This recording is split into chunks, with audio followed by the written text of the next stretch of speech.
I never wanted to go to meet a producer. I was crying the first time. Dindigul அப்பா, நான் நல்ல ஞாபகம் இருக்குது, நான் அழுதுட்டு இருந்தேன். நான் போக மாட்டேன் ப்ரொடியூசரை பார்க்கறதுக்கு, எனக்கு பிடிக்கல சினிமா, எனக்கு வேணாம் சினிமான்னு. பட் அவங்க வந்து the push me. And when I got rejected sir, over 6 years 7 years I felt very small.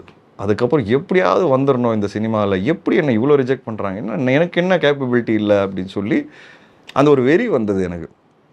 அந்த வெறி வந்து அன்ஃபார்ச்சுனேட்லி 7 இயர்ஸ் நான் முயற்சி பண்ணி ஆஸ்கர் ரவி சார் ஆஃபீஸ்லேயே இருப்பேன் நான் ஃபஸ்ட்டு பண்ண வேண்டிய படம் வந்து நான் சார். விஜய் ஆண்டனி சார் பண்ணார். அதுதான் நான் ஃபஸ்ட்டு பண்ண வேண்டிய படம். என்னை செலக்ட் பண்ணி நான் கிட்டத்தட்ட ஒரு சின்ன பாடியில் ரெடி பண்ணி அதுக்கு, பட் எனக்கு எதுக்கு தூக்கி போட்டாங்கன்னு எனக்கு தெரியாது.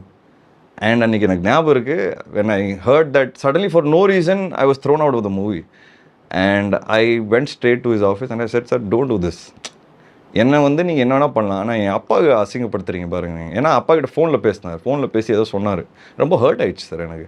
ஸோ ஐ செட், சார் எனக்கு சினிமாவே வேணாம் சார், இது நான் படிச்சிருக்கிறேன், அப்பா சின்ன வயசுலேருந்து எனக்கு சொன்னது என்னென்னா படிப்பு மட்டும் விட்டுறாத, நான் படிச்சிருக்கேன் சார், நான் ஏதோ பண்ணிட்டு வந்துடுவேன், இப்படி எனக்கு அசிங்கம் வேணாம் சார் சினிமாவில்னு சொல்லி, இட்ஸ் ஃபைன் சார், தேங்க்யூ சார்ன்ட்டு சொல்லி கிளம்பினேன் நான்.